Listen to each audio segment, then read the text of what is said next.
What's up, squad? Let's break down trades.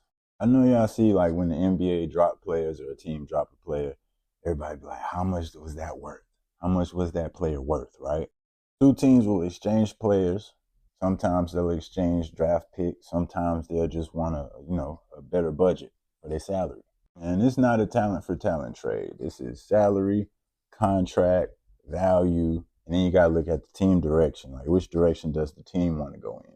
And every team in the NBA is under strict ruling for their finances under the collective bargaining agreement. A player's worth or their value is based off of their production, contract size, their age, and control.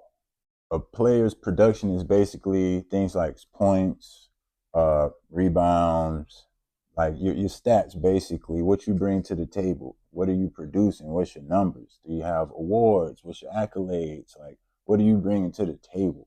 That's your production as an athlete. And when it comes to contract size, that varies. Like, that makes a huge difference, because if you have a superstar player, right, you're making $50 million a year.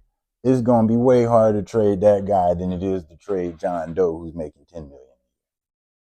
Contracts will basically either make a good player cheap or a good player expensive.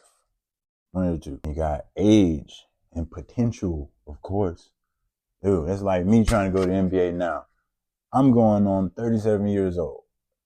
Would they take me, a seasoned 37-year-old vet, or would they take a young, fresh 22-year-old out of college who's just getting started? Then you got the control, which is basically just the contract. Like, if you still got 3, 4, 5 years left on your contract versus having 1 or 2 years, then the 3 to 4 year contract is big value. Other is smaller value. Then the way it works today for like modern day trade, say like we trade a superstar. We trade a star, that star could bring us in like 2 or 3 other players.